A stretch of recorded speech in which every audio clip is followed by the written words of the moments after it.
ఆ కాలమందు యేసు విశ్రాంతి దినమున పంట చేలలో పడి వెళ్ళుచుండగా ఆయన శిష్యులు ఆకలిగొని వెన్నులు త్రుంచి తినసాగిరి. పరిసయ్యులు అది చూచి, ఇదిగో విశ్రాంతి దినమున చేయకూడనిది నీ శిష్యులు చేయుచున్నారని ఆయనతో చెప్పగా, ఆయన వారితో ఇట్లనెను, తానును తనతో కూడా నున్నవారు ఆకలిగొని ఉండగా దావీదు చేసిన దానిని గూర్చి మీరు చదవలేదా?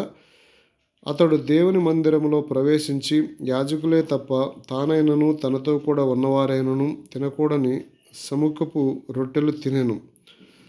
మరియు యాజకులు విశ్రాంతి దినమున దేవాలయములో విశ్రాంతి దినమును ఉల్లంఘించియు నిర్దోషులై ఉన్నారని మీరు ధర్మశాస్త్రమందు చదవలేదా? దేవాలయము కంటే గొప్పవాడు ఇక్కడ ఉన్నాడని మీతో చెప్పుచున్నాను. మరియు కనికరమునే కోరుచున్నాను గాని బలిని నేను కోరను అను వాక్య భావము మీరు తెలిసి ఉంటే నిర్దోషులను దోషులని తీర్పు తీర్చకపోదురు. కాగా మనుష్య కుమారుడు విశ్రాంతి దినమునకు ప్రభువై ఉన్నాడు అనెను. ఆయన అక్కడ నుండి వెళ్ళి వారి సమాజ మందిరములో ప్రవేశించినప్పుడు ఇదిగో ఓచ చేయగలవాడొకడు కనపడెను. వారు ఆయన మీద నేరము మోపవలనని, విశ్రాంతి దినమున స్వస్థపరచుట న్యాయమా అని ఆయనను అడిగిరి.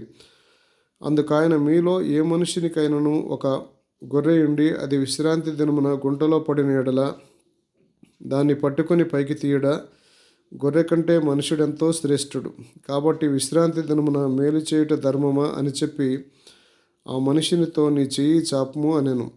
వాడు చెయ్యి చాపగా రెండవ దాని వలె అది బాగుపడెను. అంతటా పరిసయ్యులు వెలుపలికి పోయి ఆయనను ఎలాగూ సంహరింతుమా అని ఆయనకు విరోధముగా ఆలోచన చేసిరి. యేసు ఆ సంగతి తెలుసుకుని అచ్చట నుండి వెళ్ళిపోయెను. బహుజనులు ఆయనను వెంబడించగా ఆయన వారినందరినీ స్వస్థపరిచి తన్ను ప్రసిద్ధి చేయవద్దని వారికి ఆజ్ఞాపించెను. ప్రవక్త అయిన యెషయా ద్వారా చెప్పినది నెరవేరినట్లు అలాగూ జరిగెను. అదేమనగా, ఇదిగో ఈయన నా సేవకుడు, ఈయనను నేను ఏర్పరచుకుంటుని, ఈయన నా ప్రాణమునకు ఇష్టుడైన నా ప్రియుడు, ఈయన మీద నా ఆత్మ ఉంచెదను. ఈయన అన్యజనులకు న్యాయవిధిని ప్రచురము చేయను. ఈయన జగడమాడడు, కేకలు వేయడు, వీధులలో ఈయన శబ్దమెవనికి వినబడదు. విజయముందుటకు న్యాయ విధిని ప్రబలము చేయు వరకు ఈయన నలిగిన రెల్లును విరువడు, మకమకలాడుచున్న అవిసెనారును ఆర్పడు. ఈయన నామమందు అన్యజనులు నిరీక్షించెదరు అనున్నదే.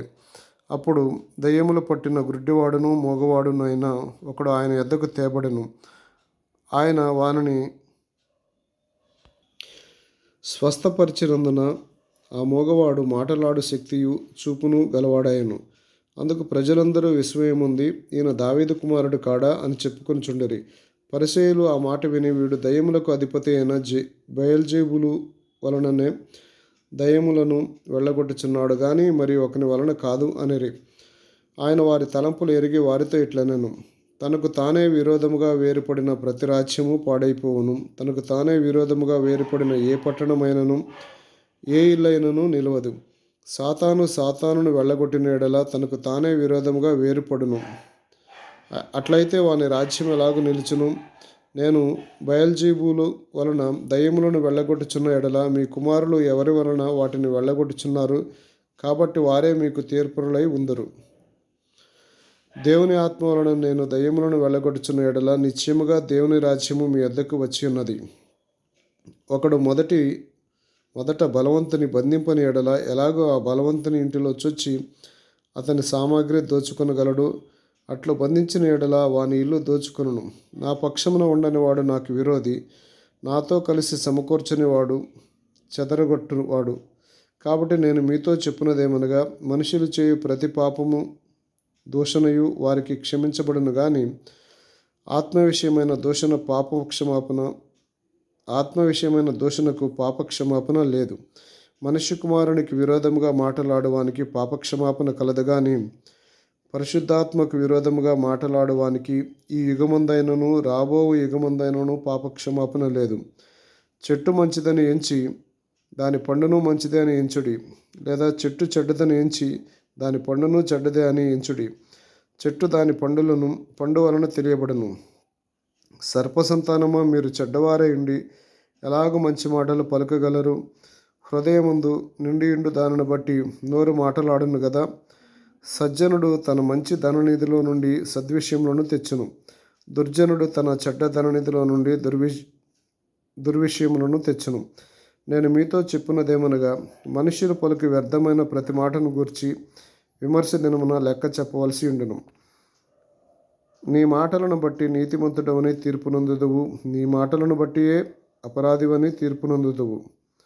అప్పుడు శాస్త్రుల్లోనూ పరిసయ్యులలోనూ కొందరు, బోధకుడా, నీ వలన ఒక సూచక క్రియ చూడగోరుచున్నామని ఆయనతో చెప్పగా, ఆయన ఇట్లనెను, వ్యభిచారులైన చెడ్డతరం వారు సూచక క్రియను అడుగుచున్నారు. ప్రవక్త అయిన యోనాను గుర్చిన సూచక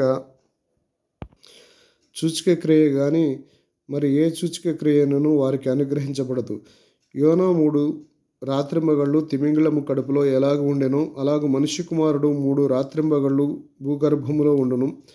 నినెవె వారు యోనా ప్రకటన విని మారు మనసు పొందిరి గనుక విమర్శ సమయమున నినెవె వారు ఈ తరము వారితో నిలవబడి వారి మీద నేరస్థాపన చేతురు. ఇదిగో, యోనా కంటే గొప్పవాడు ఇక్కడ ఉన్నాడు. విమర్శ సమయమున దక్షిణ దేశపు రాణి ఈ తరము వారితో నిలవబడి వారి మీద నేరస్థాపన చేయును. ఆమె సొలొమోను జ్ఞానము వినుటకు భూమి అంతములో నుండి వచ్చెను. ఇదిగో, సొలొమోను కంటే గొప్పవాడు ఇక్కడ ఉన్నాడు. అపవిత్రాత్మ ఒక మనుష్యుని వదిలిపోయిన తరువాత అది విశ్రాంతి వెదుకుచు నీరు లేని చోట్ల తిరుగుచూ ఉండెను. విశ్రాంతి దొరకనందున నేను వదిలి వచ్చిన నా ఇంటికి తిరిగి వెళ్ళుదననుకుని వచ్చి ఆ ఇంట ఎవరునూ లేక అది ఊడ్చి అమర్చియుండుట చూచి వెళ్ళి తనకంటే చెడ్డవైన మరి 7 దయ్యములను వెంట పెట్టుకుని వచ్చెను. అవి దానిలో ప్రవేశించి అక్కడనే కాపురముండును. అందుచేత ఆ మనిషిని కడపటి స్థితి మొదటి స్థితి కంటే చెడ్డదే అగును. అలాగే ఈ దుష్టతరము వారికి సంభవించును అనెను. ఆయన జనసమూహములతో ఇంకనూ మాట్లాడుచుండగా, ఇదిగో, ఆయన తన తల్లియు సహోదరులను ఆయనతో మాటలాడగోరుచు వెలుపల నిలిచి ఉండిరి. అప్పుడు అక్కడు, ఇదిగో, నీ తల్లియు నీ సహోదరులను నీతో మాటలాడవలనని వెలుపల నిలిచి ఉన్నారని ఆయనతో చెప్పెను. అందుకాయన తనతో ఈ సంగతి చెప్పిన వారిని చూచి, నా తల్లి ఎవరు, నా సహోదరులు ఎవరు అని చెప్పి తన శిష్యుల వైపు చేయి చాపి, ఇదిగో నా తల్లియు నా సహోదరులను, పరలోకమందు నా తండ్రి చిత్తము చొప్పున చేయవాడే నా సహోదరుడును నా సహోదరియు నా తల్లియు అనెను.